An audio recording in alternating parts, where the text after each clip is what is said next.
Hello and welcome everyone, a new episode of Money Means Business. Today, the core of this episode is going to be dedicated to shipping, to maritime industry, to the most important developments in this very vital sector of our industry. Well, it can play such a pivotal role in increasing our national economy. And since Egypt is going on to be the new Egypt, the new Republic, Egypt 2030, this should take one of at least the vital positions in our strategy. Well, we are going to have an expert who is going to answer all our questions. But before we go and welcome him here live in the studio, let's watch this report and we are going to return back for more. Stay tuned.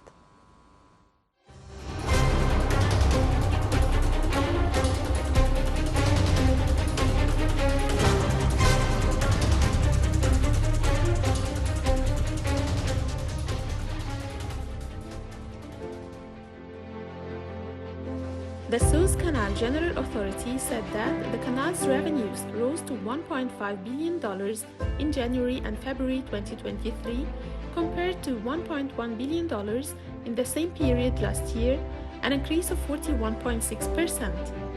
Lieutenant General Osama Rabia, head of the Suez Canal Authority, stated that navigation statistics recorded $802 million in January, achieving the highest monthly revenue in its history.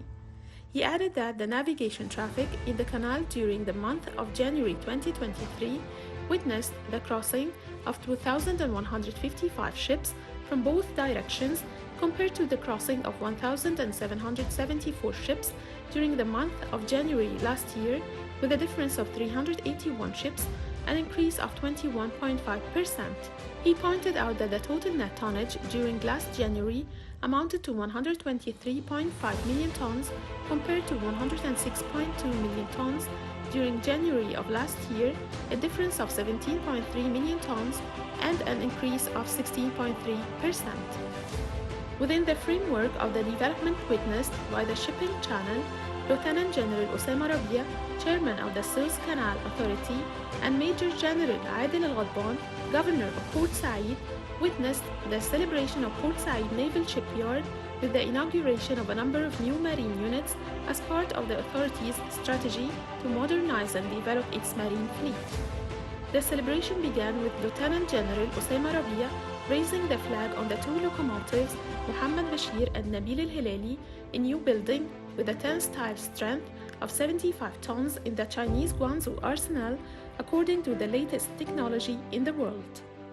The tugboat Nabil Al-Hilali is a gift from Evergreen Company as part of the terms of the settlement concluded by the Suez Canal Authority with the company following the Ever Given container ship accident.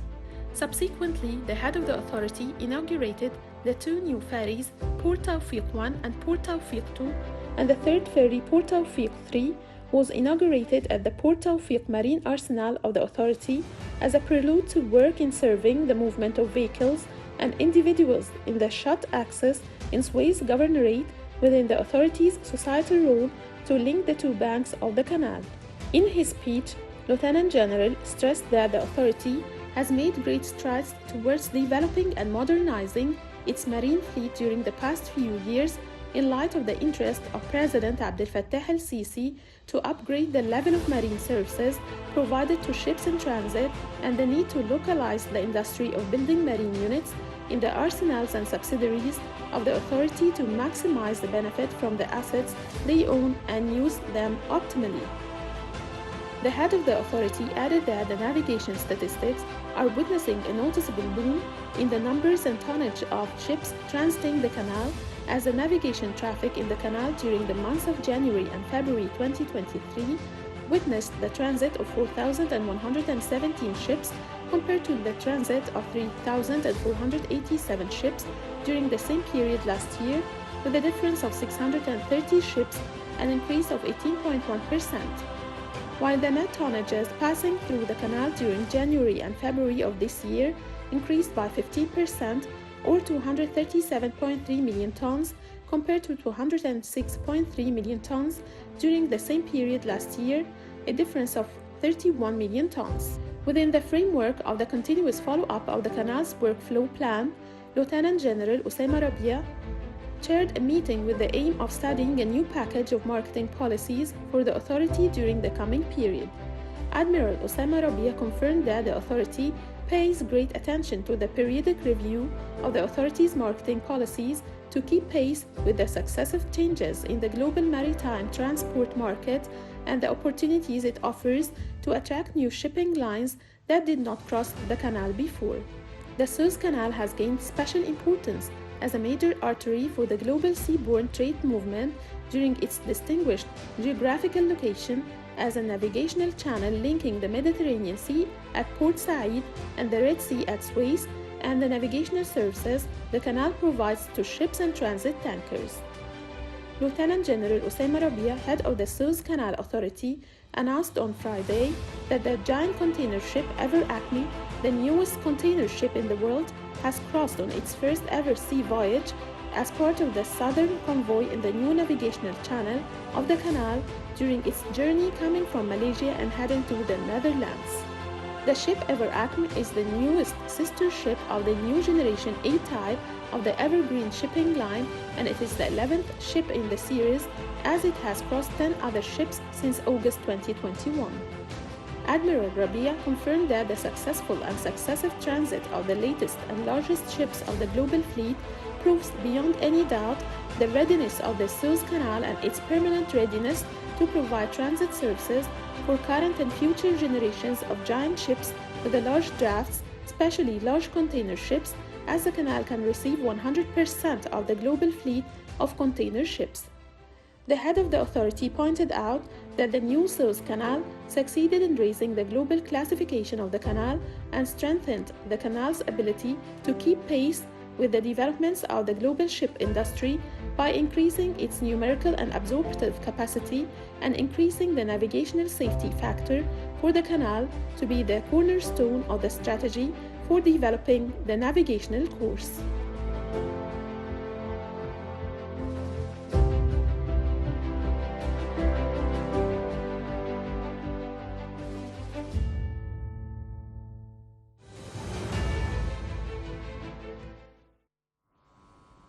Welcome back.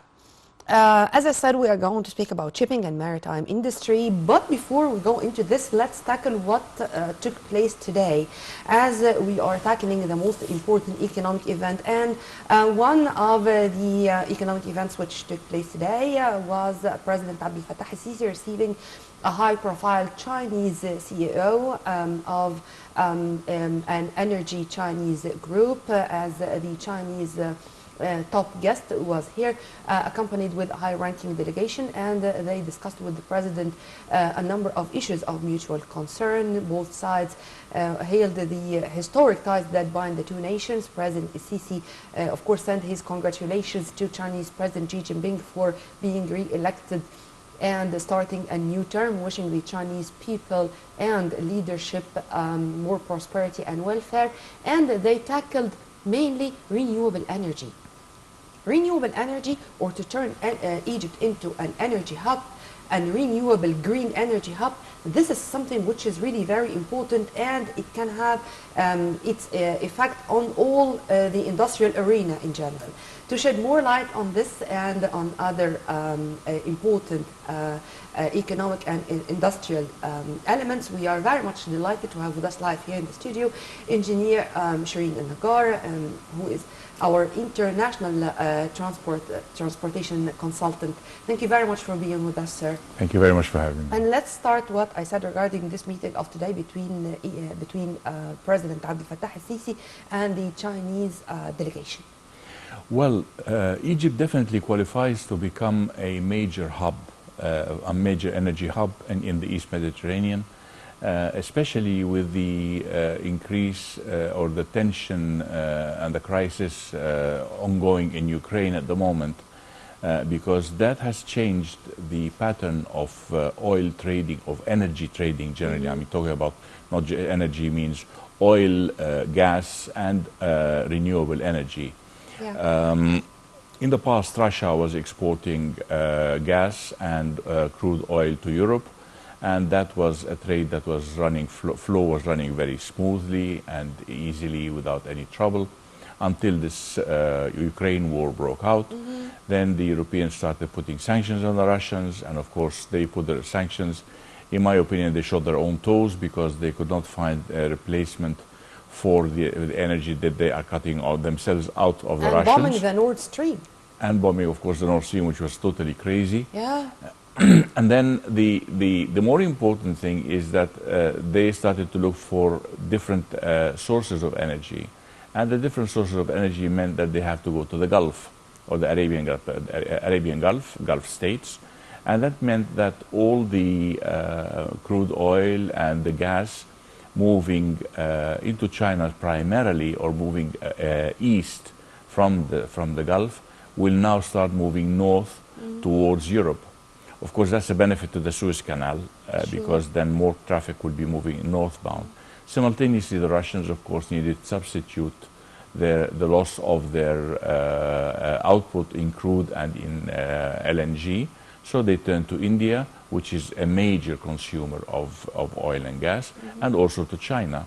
So we have basically, as Suez Canal Authority, have benefited from both, from this, by creating an extra traffic, both directions, northbound and southbound, which is a means of compensation. The world is trying to compensate and rebalance the supply pattern between Europe and its suppliers. Now that is one thing.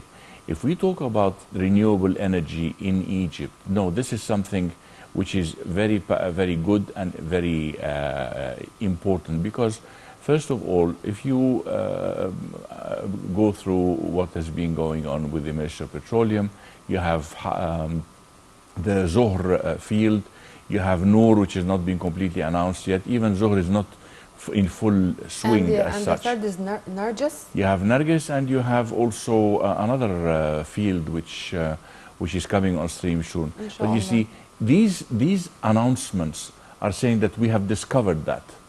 And that is what sometimes causes panic. Because people say, oh, we've discovered 18 trillion cubic meters of reserve. Yes, you have. But in order to get that on stream and get that production, you need several months, if not several years, to get it moving. And that is the problem that we are having here. Of course, a lot of people say, oh, you've been saying this and you've been saying this. And of course, the very unfaithful voices and the YouTube liars, who I would call, they would say, oh, you see, they're saying this, but this never happens. They're just bluffing. No, they're not bluffing. But as production comes on stream, things are going to start showing better and going to improve better all along. And that is going to create a major oil hub, oil and energy hub out of Egypt. First of all, today Egypt is starting to import all the Israeli gas, and that Israeli gas is not being imported, as incorrectly said by the yellow media, I would call it, because that gas is being compressed, liquefied, and re-exported on behalf of the Israeli government, and it is earning Egypt money, because we take the gas and we clean it up for them, we purify it and we liquefy it and we send it across. That is costing money. This is money that we're getting from other people's gas. Aphrodite field, which has been announced a couple of years ago, should be coming on stream within short, and that will also do exactly the same thing. All the flow of the Aphrodite field will be coming into Damietta, again through the refining process, liquefying process, and it goes out to Europe again. That aside, our own production is also on stream. We don't see it. We don't see the effect of it now. We don't see much of the gas moving out now, because simply we are consuming it, a lot of it, for our local consumption. But if you go back to the Egyptian records, to the records of the Ministry of Maritime Transport, you will notice that Damietta last month has celebrated the sailing of the ship number 500 exporting gas. So we have actually lifted 500 parcels of LNG from Damietta only. Now, Damietta has been idle for quite a number of years. ETCO on the other side, on the eastern side, is also a major hub. So if we assume that over the past few years, Egypt has exported almost 1,000 ships, if each is doing 500, we have exported almost 1,000 ships of LNG. So that is a lot of LNG, and that is a lot of income to Egypt. That's a lot, but is it only a start or is it the maximum we can have? It's a drop in the ocean. It is A drop in the ocean. Yes, we are. I like we the are. expression. You know, I mean, I would call ourselves. I mean, with all due respect to Egypt and to everybody in Egypt, but when it comes to production of gas and oil and becoming a major, we are still first grade.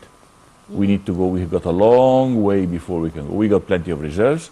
There is a But new reserve. unfortunately, we were late to do that. I mean, we started seriously to have positive steps on the ground only a few years ago, and this is something which I really don't know how. I mean, I do have all these resources and all these wealths, and I was not able to discover them or to attract direct investment to it. This is something weird, but thank God we started better late than never. But since you mentioned Damietta, it seems that this province is going to turn into industrial hub, a maritime hub, you name it. Because also today there was a meeting between the president and a number of ministers, topping the list Prime Minister Dr. Mustafa Melbouli, in addition to Dr. Manal Mikhail, the governor of Damietta, tackling efforts to turn the Damietta furniture project into an integrated industrial furniture city. Here, I should focus on your specialty, which is ports or shipping.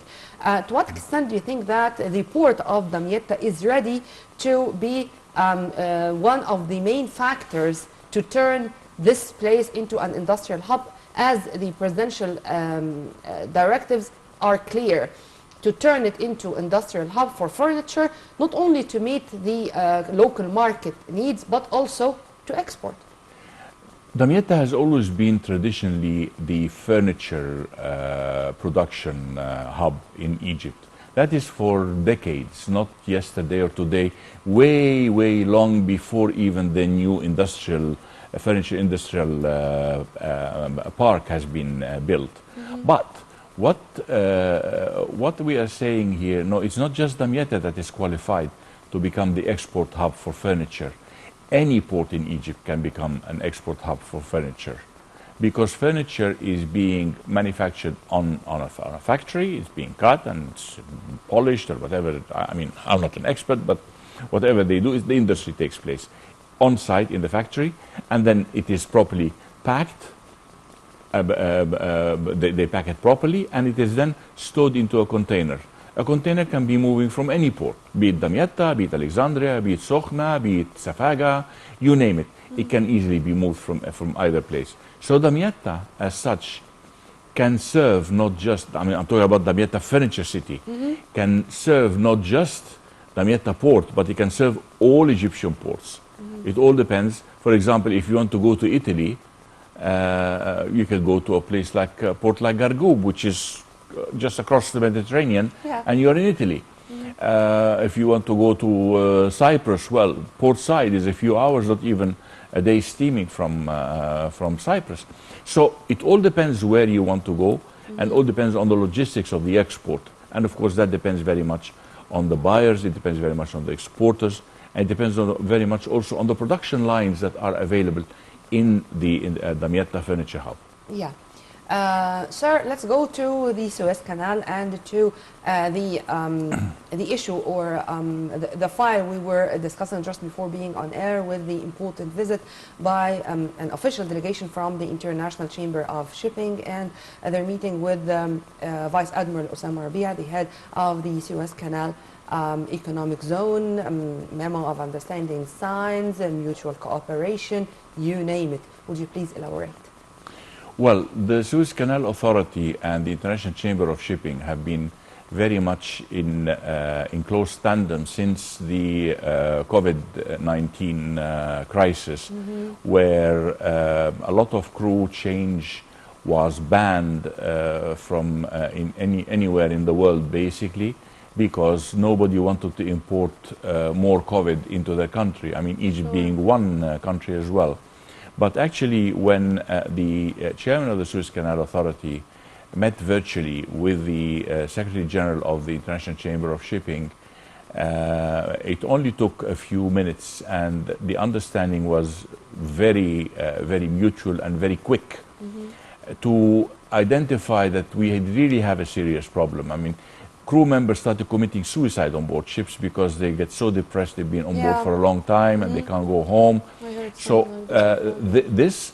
this has, I mean, Admiral Osama Rabia was very fast acting to immediately communicate the various authorities and obtain the necessary approvals from the Ministry of Interior, from the Ministry of Health, from the Ministry of Transport, for how they should run, of course, his own team. And they formulated a set of rules that is matching with the rules set by the International Chamber of Shipping and the IMO. And combined, they have managed to issue a certain set of regulations between the lot of them to all shipping companies, and that made things very smooth for crew change. Much easier. Egypt today is the one of the largest crew change hubs in the world. Yeah. It's very smooth, and the minute, out of personal experience, one time a quarantine boat was not moving with sufficient speed, and the ship was risking losing the convoy in the canal. It took one telephone call, and the Suez Canal Authority issued 3 very fast boats to take the quarantine doctors to check the ship and make sure that the ship is not delayed and make sure that there's no COVID infection on board.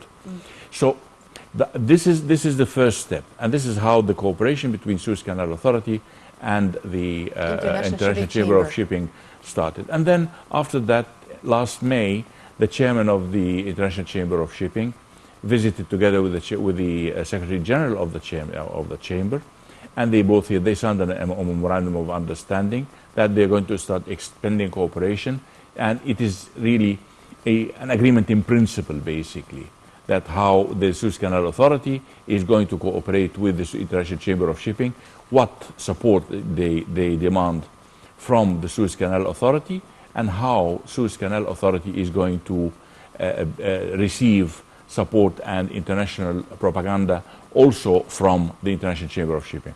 That worked very well, and the second phase was on the 28th of February, where another delegation from the Suez Canal, from the International Chamber of Shipping visited, this time with also 2 countries being board members of the International Chamber of Shipping, Switzerland and Japan.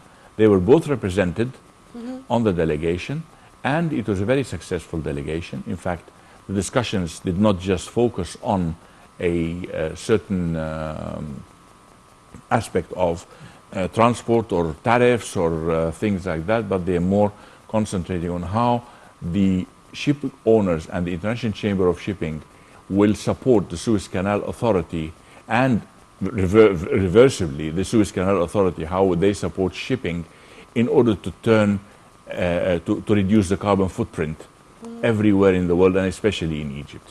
So this is going to be a win-win situation, and with our experience we can achieve this on the ground. I mean, this is a process going on, not a dream. No, far from it, far from it. Of course it's not a dream. On the contrary, first of all, Egypt qualifies to become a major bunkering hub. Bunkering means the supplying of fuel to Egypt. Now there's to ships. There's several types of fuels available in Egypt at the moment. There is liquefied natural gas, there is LPG, there is ammonia, and there is hydrogen. And maintenance too? Maintenance is another step to come. They're still needing a lot of... because, would you please correct me if I'm wrong, I heard long ago that there is a kind of cooperation between Egypt and China, in specific regarding this, because when it comes to maritime industry, China is such a pioneer, and to have this kind of cooperation to learn and to maybe transfer technology in this field, maintenance, this is going to be such an added value to us. Well, the Suez Canal Authority already owns several shipyards, at least 3 shipyards. There's one in Ismailia, Timsah shipbuilding, there's one in Port Said, and there is one in Suez. And unfortunately, these have been, during the past decades, they have been very badly managed and very poorly neglected. Let us say it. Yeah, they have been neglected, that's for sure. But now, the case is different. Well, you see, to clean up decades of neglect does not come overnight. Sure. So But this to is start is very important. There is a start at the moment. There are several parties negotiating with the Suez Canal Authority as to how they can develop business, how they can expand the maintenance. Remember that we have the world's biggest transshipment or transit hub in the world is the Suez Canal. Okay, fine, you don't see cargo moving in and out of the Suez Canal, but you see ships going out. The whole bulk of the ship is going from one end, from one sea to another, from the Mediterranean to the Red Sea or the other way around. So between the two, you have a massive transit operation. And it's being managed extremely well by the Suez Canal Authority. I mean, you probably have not heard that over last week, 2 ships ran aground in the Suez Canal simultaneously. We've not even heard of, because they just you know... 2 ships what, sir? They ran aground in the Suez Canal. 2 ships ran aground in the Suez Canal. The Turkish one?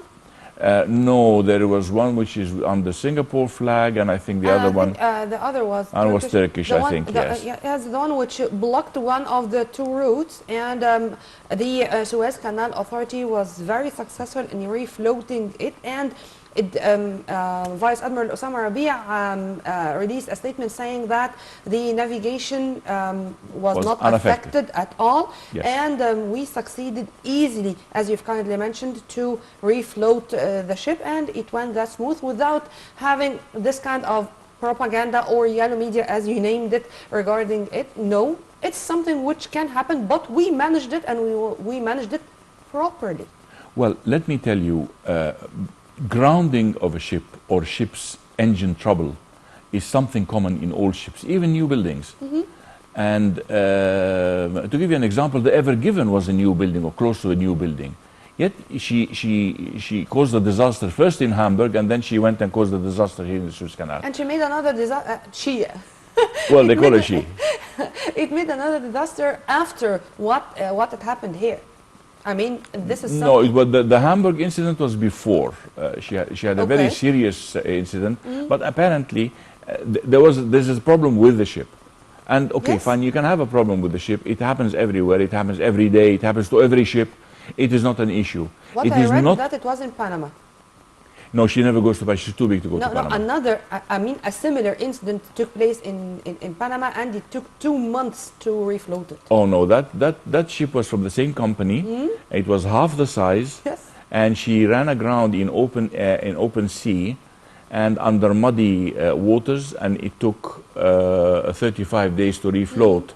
Whereas the Suez Canal Authority, the Ever Given, twice the size, fully loaded, and ran aground bow and stern, and was refloated totally intact in 6 days. Chapeau to Suez Canal Authority. I mean, nobody... This is what I wanted to hear, and this is what I wanted to emphasize, and to say that this is a proof, a practical one, that simply we can. Yes, of course we can. Of course we can. And we have the equipment to do it. We have the know-how to do it. And the mentality, the cadres, the human cadres. We have the culture. Cadres. And I can tell you, there has been a say in the Suez Canal Authority that the breed of the Suez Canal Authority, if you cut their hand, they're going to leak not blood, but Suez Canal water. So you know, this is how dedicated the Suez Canal Authority staff is. I mean, I deal with them regularly. I see them frequently. A lot of foreigners go and visit them. You can see the way they speak, the way they defend them, their organization, the way they defend the country. It's a very dedicated team, and very well managed, and very well reputed worldwide. Unlike the negative propaganda that was being given that somebody, that the Suez Canal Authority has been, the Suez Canal has been sold, or some. The president seized many opportunities to speak about that, and this was a silly joke. And Well, I think we are. I mean, the Egyptian people now are totally aware of what's going on around us and the powers of evil. I don't think that they can once again do anything to our mentality or to deviate our will from the path we are on. well, Or this is at least how I see it. If the you- mentality of the Egyptian government, of course, is very firm on certain things, on certain investments and so on. And in fact, a comment was made. I will refrain from saying who made it, but the comment was made that if the president, if the king of Saudi Arabia decides to sell Mecca, then the president of Egypt will sell the Suez Canal, not before. such an So- example, but anyway. I mean, it is as simple as that. This is something. I mean, it's just not on the table. 99 pages of paper and of documents and things on everybody, every Tom, Dick, and Harry in the world signed that document, except for the chairman of the Suez Canal Authority himself, to sell the Suez Canal. I don't know how, but Simply, nobody owns the Suez Canal to sell it. no. But It's as I said, ours as Egyptians. But anyway, this is not the case because this is something, as I said, it was a silly joke and it ended. Returning back to the official visit, the important official visit, I'd like to know more about its really practical results. What's going to happen on the ground? Because what I wanted to emphasize that the memorandum of understanding is not ink on paper anymore. It's something which I start to see tangible results on the ground. definitely, and it's going to continue. Most important is that the Suez Canal Authority is aiming to go green by 2030. And the discussion partly took place that the Suez Canal Authority will cooperate with the ship owners, using the users of the Suez Canal, International Chamber of Shipping, and all the ship owning bodies, that they will support giving the Suez Canal Authority the best advice as to what is the best fuel they can use to go green. You know, today there is a lot of discussion with the IMO, with all types of classification societies, as to what is the best and the more suitable fuel to handle on ships, instead of the heavy fuel oil, which is a very dirty type of fuel, or with the high sulfur diesel and high sulfur fuels and so on. These are becoming obsolete, and already in Europe, what has been going on, the whole of Europe, northern Mediterranean, and all the way up to the North Pole, has joined what you call, have created what you call the SECA zone. SECA is the abbreviation of sulfur emission controlled area. And the intention is, or the suggestion was, that Suez Canal Authority should also become a SECA zone. In other words, SECA means that you sulfur controlled emission control is that you are not allowed to use a fuel which has more than 0.1% sulfur. That is sulfur emission control. And I think eventually, once the suggestions are starting, the discussions starting to go through between the International Chamber of Shipping and the Suez Canal Authority, they will eventually convince the Suez Canal Authority to join. Of course, there are certain regulations that the Egyptians have to follow here, like you got to go through the Suez Canal Authority, the Ministry of Transport, the Ministry of Environment. So there are certain bodies that need to be involved with this practice first. But that is the first step to bring the Suez Canal Authority, or the Suez Canal generally, as a green, eco-friendly, let's say. eco-friendly, or a green passage, a green waterway. Great. But and this is easy to implement. I mean, Very simple. And it's already implemented or applied in other sides of the coin. I mean, other places in the world. Well, it is applied all over Europe. It's applied in the Black Sea, in the Baltic, everywhere north of the Mediterranean, and the Black Sea is is Seka now, and as a result, you cannot go there with high sulfur. You cannot burn high sulfur fuels in that area. If you are caught, then you are fined very heavily. Okay. Well, sir, let's go from this to our ports and to developing our ports, because this is another very important side of the coin to continue on the right track. Well, let me tell you about ports. Ports are a vital, they are our borders first, and where all our cargo comes in, and of course ships come in, and you never know what's coming on board the ship, if something good or something bad. It is coming on board the ship, or it could come on board the ship. Ports being developed, even if you not just build berths, a small jetty is an addition to Egypt, even if it is a small jetty, not the massive number of berths that is being built all over now. I am very much for building port infrastructure, developing port infrastructure, improving port infrastructure. However, I have one reserve, and that reserve is that we need to have an understanding between the various ports and between the various authorities that control ports. For example, Egypt today has got 4 owners of ports. The Ministry of Maritime Transport is one. You have the Suez Canal Economic Zone that owns 6 ports. And then you have the Navy that owns its own ports, which are running commercially, like the port of Abu Qir or port of Gargoub or port of Bernice. So, and then you have the specialized ports, which is the ports of petroleum ports, petroleum service ports. Now, these need to have harmony together. I don't want to create, for example, a port like, let us say, Abu Qir. I don't want Abu Qir to start competing with Alexandria. Sure. Because they are both in Egypt. And you see, so there has to be a proper master plan, which we are still lacking, unfortunately. We need to develop a master plan of operation rather than a building. Okay, we passed the stage of building now. We need to have a master plan of operation. How these ports are going to operate and what is each port going to be specializing in, so that they do not start competing with one another. Of course, a foreign user will come, and I have witnessed that personally, between Damietta and Portside at one stage, where a foreign shipping line came over and said, he summoned, or not summoned, but invited people from Portside and Damietta, and started auctioning. Okay, if I come to your port, how much are you going to give me in rebate? Oh, you get 10%. Oh, I'll give you 15%. No, I'll give you 20%. And it never ends. Why should we go into a debate like that? We are not here for... It's not a rivalry.